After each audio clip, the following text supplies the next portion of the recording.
Salam sejahtera, terima kasih karena bersama dengan saya di Nazilin Unity Channel. Ditanya tentang nama parti baharu kepada Rafizi Ramli atas spekulasi yang sedang berlaku mengatakan kononnya beberapa ahli parlimen daripada pembangkang akan bersatu dengan Rafizi dan juga bekas-bekas ahli parlimen daripada kerajaan maupun pembangkang akan bersatu membentuk parti yang baharu yang dikaitkan seperti Khairi Jamaluddin, Syed Saddiq, Syed Abdul Rahman, Nik Nazmi dan ramai lagi, itu menjadi satu perkara yang agak mendapat perhatian umum khususnya para pengulas politik dan pemerhati politik. Ada yang beranggapan meskipun itu satu sindiran kepada Rafizi, tetapi jika dapat dilaksanakan ini satu perkara yang mungkin akan membawa kepada perkara ataupun jajaran baharu politik. Namun demikian, Rafizi menjawab tidak perlu tubuh parti baharu. Itu jawapan beliau apabila ditanya, perlukah membuat parti baharu untuk dapat memperjuangkan reformis ataupun perjuangan beliau. Bekas timbalan Presiden PKR Datuk Seri Rafizi Ramli tidak melihat keperluan untuk menubuhkan parti baharu selepas gagal mempertahan jawatan dalam pemilihan PKR sebelum ini. Ahli Parlimen Pandan itu menjelaskan keutamaan bagi negara ketika ini adalah meneruskan kestabilan politik dan membiarkan kerajaan yang ada kini meneruskan fungsi dan tugasnya dalam mentadbir negara. Ini satu perkara yang sepatutnya kita ketahui. Memang benarlah tiada keperluan untuk menubuh parti baharu. Hanya dengan kestabilan saja negara Malaysia ini akan kuat. Penubuhan parti-parti baharu, meskipun berjela-jela, meskipun berpuluh-puluh parti baharu ditubuh, kalau tiada berguna pun tiada gunanya juga. Baiklah, sebelum saya teruskan, saya nak kongsi dengan anda semua. Ini Transovictor, ini bukan ubat, ini ialah terapi imun yang memberikan kekuatan imun kepada kita sehingga 300-400%. Dengan penggunaan Transovictor ini kita menjadi kuat dan kuat untuk melawan penyakit daripada dalam. Kita kena penyakit kerana imun badan kita yang lemah, kita kena penyakit kerana imun badan kita yang bodoh. Hanya dengan peningkatan daya imun badan kita boleh sembuh dari semua jenis penyakit. Siapa yang ingin mendapatkannya, hubungi nombor telefon yang tertera. Baiklah, kata Rafizi, pada pandangan saya, sebenarnya tak rasa negara dan rakyat perlukan satu parti baru dalam masa terdekat. Dia bukan sangat soal minat atau tak. Sebabnya ialah paling penting negara dan masyarakat, kata Rafizi. Kita kena kekalkan kestabilan kerajaan. Tak boleh lagi bertukar kerajaan. Jadi biarlah kerajaan yang ada terus memerintah. Kerana kuasa akan kembali kepada rakyat dalam pilihan raya nanti, katanya dalam rancangan live podcast YBM yang berhenti menteri disiarkan di Facebook malam tadi. Rafizi juga berkata, jika wujud parti baharu yang terhasil daripada serpihan parti kerajaan yang ada ketika ini, tidak mustahil ia akan menyebabkan ketidakstabilan. Manfaat dan juga keburukan kalau berlaku apa-apa ketidakstabilan, perkara itu lebih buruk kepada masyarakat dalam keadaan negara sedang melalui tempoh mencabar. Dengan ada kestabilan, kita boleh lalui cabaran dunia, kata Rafizi. Jadi, kalau ada cerita parti baru itu, saya faham perasaan akar umbi PKR yang kecewa dan saya faham banyak boleh buat dengan parti baru ini, katanya. Menyentuh dakwaan beliau bukan seorang pemimpin yang boleh bekerja dalam satu pasukan. Rafizi menyangkal dakwaan itu dan menyifatkan ia sebagai tidak bersandar realiti, terutama mengambil kira sejak penglibatannya dalam politik. Saya pernah jadi ketua perancangan perniagaan untuk Petronas umur 27 tahun. Kalau contohnya saya bukan team player, tak ada dapat jawatan dan naik pangkat begitu cepat, katanya. Dalam politik, pada tahun 2016 semasa kita gerakan Invoke, kita menang 47 kerusi parlimen dalam pilihan raya umum ke-14 pada masa itu. Kempen kita melibatkan sukarelawan, jumlahnya tinggi 40,000 orang. Untuk kita kumpul dan bagi motivasi untuk kita jadualkan mereka ini, Kalau saya ada masalah bekerja dalam pasukan, bagaimana saya bina ikatan dengan mereka? Semua ini serangan pribadi. Apa yang lebih penting, bagaimana kita mau move on, kata Rafizi. Soal team player ini jadi satu sebab. Saya rasa keputusan baik dengan menarik diri dari kabinet, katanya lagi. Sekian dulu untuk kali ini. Jangan lupa tinggalkan komen Anda, tekan butang subscribe. Bye-bye. Salam sejahtera, terima kasih karena bersama dengan saya di Nazilin Unity Channel. Dalam episode pertama, Menteri yang berhenti, Rafizi akhirnya mendedahkan satu rahasia besar ataupun satu perkara betul-betul yang tak pernah kita jangka beliau berani nyatakan tentang Anwar Ibrahim. Dalam pendedahan semalam, Rafizi dengan jelas menyatakan bahawa Anwar Ibrahim sudah tidak ada keyakinan lagi terhadap beliau. Rafizi memberikan fakta bahawa kalau betul Rafizi masih diyakini oleh Anwar Ibrahim sendiri, Rafizi akan tetap menjadi timbalan Presiden PKR.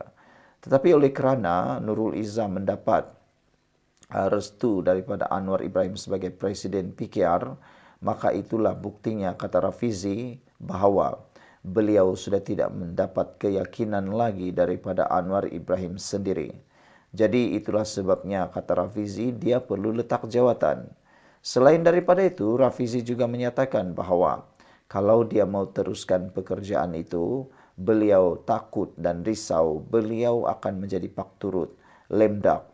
Beliau boleh menjadi orang yang hanya datang kerja, pulang kerja, datang kerja dan pulang kerja. Tidak ada apa-apa yang beliau lakukan. Dalam satu persoalan, menjawab kritikan beliau bukan pemain pasukan dalam jamaah menteri, Rafizi merujuk kepada rekod kerjanya di Petronas serta kerjayanya memimpin ribuan sukarelawan membantu PKR memenangi lebih 40 kerusi pada PRU 2018. Nampaknya Rafizi mula mengorek, mencungkil semua sejarah-sejarah perjuangan parti PKR yang mana beliau terlibat penuh. Sebelum itu saya nak kongsikan dengan anda semua, ini Transfer Factor for Life. Ini bukan ubat, ini ialah terapi imun yang meningkatkan daya imun badan kita sehingga 400%. Dengan peningkatan daya imun tubuh badan kita, kita menjadi kuat. Secara umumnya, kita kena penyakit dan sukar untuk sembuh kerana imun badan kita yang lemah dan imun badan kita yang bodoh. Dengan peningkatan daya imun tubuh badan kita, kita boleh sembuh dari semua jenis penyakit. Kita boleh melawan penyakit daripada dalam. Jadi, kalau nak tahu lebih tentang produk ini dan bagaimana ia berkesan, sila hubungi nombor yang tertera. Dan ingat, produk ini adalah produk yang halal, lulus KKM dan diperakui oleh doktor-doktor di seluruh dunia. Ini satu-satunya produk yang sangat saya percayai dan ia pasti akan berada di setiap rumah menjelang beberapa tahun lagi. Baiklah saudara-saudara sekalian, Rafizi dalam pengakuan beliau terkini menegaskan bahawa menjadi pasukan bukan bermaksud bersetuju dengan segala-galanya. Seorang pemimpin baik dikelilingi individu yang berani menyatakan tidak setuju dan bekerja berasaskan kecekapan serta integriti, bukan sekadar yes man, kata Rafizi. Rafizi turut menepis spekulasi. Beliau merancang menubuhkan parti politik baru dan berkata, langkah itu hanya akan membawa ketidakstabilan dalam negara. Beliau bagaimanapun mengakui ramai penyokong lama PKR kini berasa kecewa dan beliau bercadang terus bekerjasama dengan mereka. Kita tak perlukan drama baharu, kata Rafizi. Kita perlu fokus kepada perkara yang penting, katanya. Jadi dengan ini bermaksud penegasan ini mengesahkan Rafizi tidak akan membuka parti baharu. Beliau sendiri menepis, menafikan spekulasi. Kononnya beliau mau merancang menubuhkan parti baharu. Dan baru-baru ini tular juga di media sosial menyatakan mungkin ada kebaikan Rafizi bersama dengan KJ, Said Sadiq dan semua pemimpin-pemimpin muda yang lain. Ini semua dimulakan, dicanang oleh Puan Zarkasi dan sebenarnya meskipun itu satu sindiran yang pedas tetapi mendapat sambutan yang hangat daripada netizen khususnya para netizen yang masih muda. Apa pula pendapat Anda semua? Sila tinggalkan komen Anda, jangan lupa kita jumpa lagi. Bye-bye. Salam sejahtera, terima kasih karena bersama dengan saya di Nazilin Unity Channel. Saudara-saudara sekalian, selepas Rafizi meletakkan jawatan sebagai menteri dan beliau membuat podcast beliau, ternyata Rafizi sudah mempunyai plan untuk meneruskan survival beliau. Ramai juga yang mengatakan bahawa mungkin Rafizi akan mendedahkan satu persatu pendedahan-pendedahan yang panas dan tak pernah orang tahu. Rafizi di dalam pengakuannya baru-baru ini beliau kata, di luar daripada kabinet, di luar daripada kuasa, beliau boleh melakukan apa yang sepatutnya beliau lakukan. Kerana dalam menteri, kata Rafizi, beliau mempunyai prinsip dan perlu menjaga etika bersama dengan komponen. Kali ini di dalam pendedahan terkini, Rafizi benar-benar memberitahu apa yang sepatutnya. Kali ini Rafizi dengan berani menyindir Kementerian Pendidikan dan mempertahan letak jawatan. Sudah dapat dijangka bahawa Rafizi akan mendedahkan satu persatu kelemahan demi kelemahan dalam kerajaan. Tetapi menjadi tanda tanya ialah, kenapa Rafizi menyindir kementerian yang datang daripada PKR sendiri? Mengapa beliau tidak menyindir daripada parti-parti komponen? Fadilina Siddiq, beliau sindir juga. Bekas Menteri Ekonomi itu berkata 80% perancangannya telah dilaksanakan sedangkan Kementerian Pendidikan masih tiada apa, kata Rafizi. Bekas Menteri Ekonomi Rafizi Ramli menyindir Kementerian Pendidikan selepas dikritik kerana meletak jawatan selepas tewas pemilihan PKR bulan lalu. Sebelum saya teruskan, ini Transfer Factor for Life. Ini bukan ubat, ini ialah terapi imun yang meningkatkan daya imun badan kita menjadi kuat lebih daripada 400%. Secara umum dan ringkasnya, kita kena penyakit dan kita menjadi lemah daripada dalam kena imun badan kita. Kita juga sukar untuk sembuh kerana imun badan kita yang bodoh atau lemah. Jadi untuk jadi sehat dan kuat melawan penyakit daripada dalam, kita perlu menguatkan semula imun tubuh badan kita supaya kita boleh melawan semua jenis penyakit dan kita boleh jadi sembuh. Sila dapatkan produk ini melalui nombor telefon yang tertera dan dapatkan khidmat nasihat. Baiklah. Ahli Parlimen Pandan itu juga menegaskan beliau enggan menjadi menteri, tidak berfungsi atau sekadar menjadi pak turut.